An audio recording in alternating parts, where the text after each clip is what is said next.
And of course now they're very far away from being young children. My baby is now 41, and my oldest son is 56. So if you can do any kind of math, that kind of tells you a little bit about how old I am. But I look back and I was such a mess, emotionally, mentally.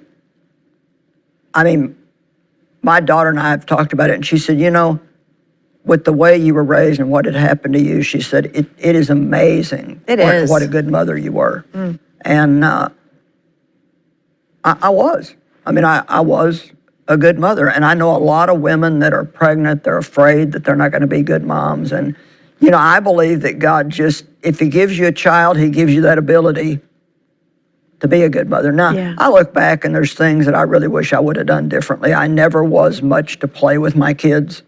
I was more the responsible. I took good care of them. I made sure that their clothes were right and their food was good, and I made sure they had toys. But nobody really played with me when I was growing up, and there was not much fun in my house. Matter of fact, I remember when I was growing up getting in trouble for laughing. So I didn't place a lot of value on fun.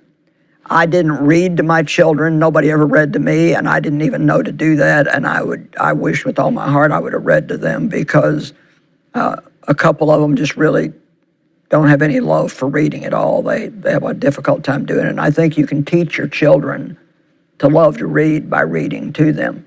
But for the moms that are struggling right now, and you can struggle if you have one child or if you have several. You almost always have a child that you love but you don't like.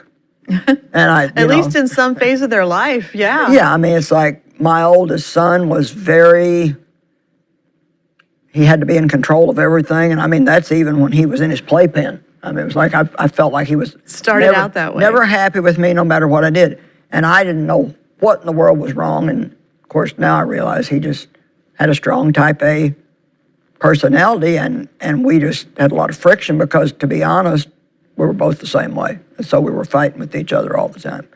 And but now he runs our world missions. And so you will make it. I want to encourage you, no matter what kind of a day you're having today, you will make it. Don't try to do it on your own. Pray. Ask God to help you. If you can only manage 3 minutes or 5 minutes with the Lord in the morning before your kids get up, don't just try to make it on your own, but pray that God will help you. And one of the things that I do remember doing that I think was right, and I want to encourage people in, is when I was wrong, if I lost my temper and I yelled at my kids or whatever, when I was wrong, I would go back and tell them, Mommy was wrong. I shouldn't have done that. And I think that gives your children respect for you if you admit your mistakes to them. It teaches them so much. And but your kids grow up, and they grow up a lot faster than you think they do. And I never used to believe that. I know. When your kids are little, you think, oh, no, it's not going quickly. Yeah. And yet now, with the same hindsight that you're talking about, it really does. It flies by. And it amazes me that some people get really have problems when all their kids leave and they have what they call the empty nest syndrome. I just didn't have that problem. And I loved my kids, but it's another season in your life. It's a God thing. It's meant to be that way. And if you have a 2-year-old right now, that's a season. When they start to school, that's another season. Things don't stay the same. Things will change. And God never puts more on you than what you can bear, but with every temptation, he also provides the way out. And I just really want to encourage these moms that they're probably doing a lot better than what they may think they are. And that's a big point. Yeah. Because we do often look back at the day and only see the mistakes. Mm-hmm. We don't always see the things that God was helping us to do right. And I think it is such a refreshing thing for young moms to listen to moms who now have adult children who say they turned out okay. Right. It wasn't everything that I was afraid of. Right. God took care of things that I couldn't. It's yeah. very reassuring. I marvel all the time because my one daughter, my oldest daughter, Laura, that girl was so disorganized and so messy and forgetful, and she hated school, and I couldn't wait to get her out of school. I mean, she just despised it. She didn't get very good grades, and she wasn't very popular, and I mean, it was just on and on and on. And I mean, I actually wondered what was going to happen to the girl when she got away from home on her own, because she just was so messy. And now, she, of course, is in her 50s, and she is like my number one helper. I don't know what in the world I would do without her. She does so many things for me and is extremely organized. And so the things that you think, my gosh, this kid's never going to change, I can tell you that they will change. Yeah. What would you say to a mom right now who is dealing with her own issues? You know, you were still going through that healing process when you had your children. So we all have things in our own life, but we also have these other lives that we're responsible for. Right. What would you say to those moms to encourage them in as they're growing, God honors what they're doing? Yeah, I mean, God knows where you're at. He understands where you're at. And when I started teaching the Word, I didn't know anything. I mean, I had to study really hard. And I would always study things I was having problems with. Like if I was having problems with being patient, I would study on patience. And then I would teach that to my little home Bible study that I had. And I worked my whole day around trying to have that time with God when my kids took their naps. And so any mother who really wants to spend time with God, you can find a way to do it if you really want to. And one of the things that I tell people is you'll pay a babysitter to go out to a movie. So how about paying a babysitter once in a while just to have half a day to spend with the Lord? Yeah. And you can't, we've all got problems. We've all got issues. And some people are trying to raise kids and they've maybe got some big issues in their life. And God's willing to heal you. He's the God of restoration. But you got to spend time with Him, hear from Him, study His Word, know what it says. And a lot of people think, well, I just don't have time to do that. I can't do that because I've got these kids. I don't have time to get done what I'm doing now. But if you want to do it, God will show you a way that you can do it.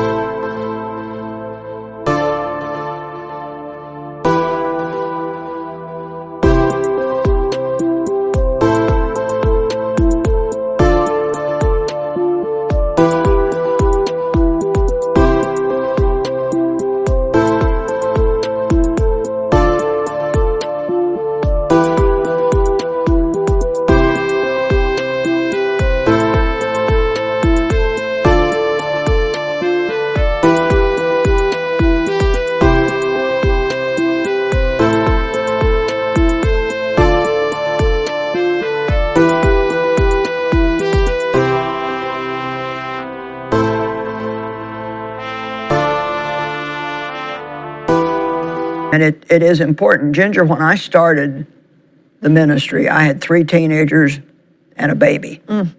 And so I don't like to hear that I can't do anything because I've got kids. I mean, if you want to, you can do anything that you want to. I can do all things through Christ, who is my strength. And if God asks you to do something, He will make a way. He'll provide. He'll give you the grace to do it, and He'll provide what you need to do it. And you know, moms, when you make mistakes, it's not the end of the world. Now, there are parents who really are really bad parents, and they cause big problems with their kids. But most of those people probably aren't watching me right now. And even then, I believe that God can correct anything that needs to be corrected. But just, you know, single moms, I think about them, and, you know, not maybe they're having to work a couple of jobs and it's hard and they're exhausted. And, all I can tell you is this too will pass. It will come to an end. Your kids will grow up and they will leave home and they will be okay. And I know that a lot of people think, well, that just can't happen, but all things are possible with God. Mm-hmm. I think sometimes too, as parents, especially as moms, we feel guilty if we do something to take care of ourselves. If we do what you say and we're spending that time in the Word. But there's nothing better that we can give our children than for us to be healthy and close to the Lord.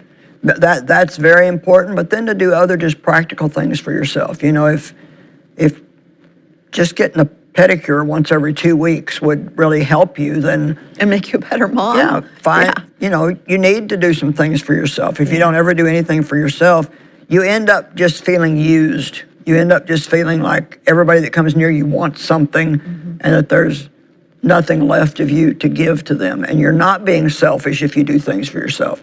You're not being selfish if you get a babysitter once in a while and just go take an afternoon and walk in the park. Yeah. Whatever you need, whatever will help you, there's nothing wrong with doing that. And I know some people, they don't have the money to get a babysitter. Trade off with somebody. Yeah. Find somebody else that's got kids. Let's help each other. Help them and trade with each other. I just keep wanting to ask you this question. I'm always the one that's got all the problems here on the show, and so can you think of something that you did wrong with your kids when they were growing up, but everything still turned out okay? Well, so many things. I mean, I think the biggest thing for me was and nobody knows how to be a mom, but I really had no idea how to be a mom. I felt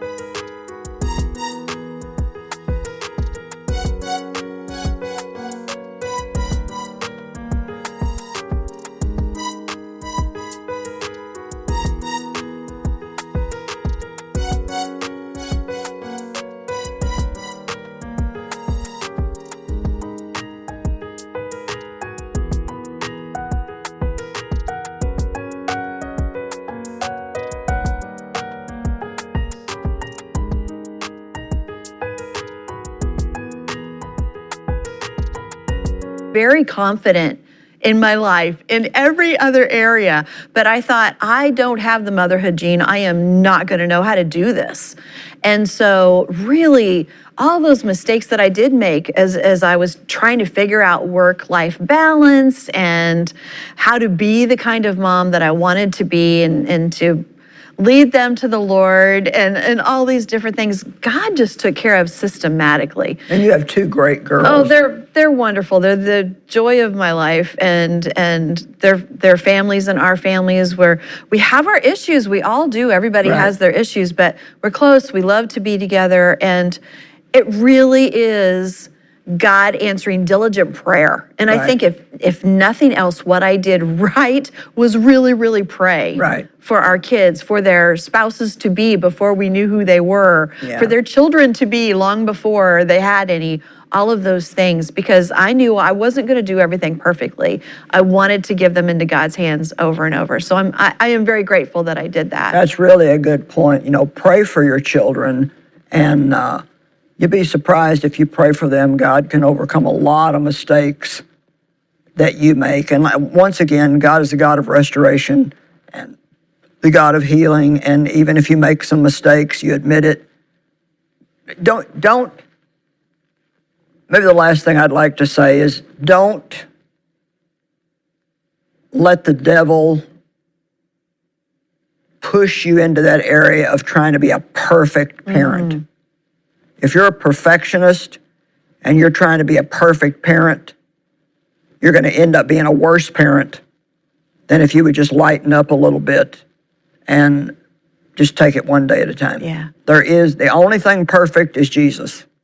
And we're not going to manifest perfection until we're out of these bodies and we get with him. And so don't put so much pressure on yourself.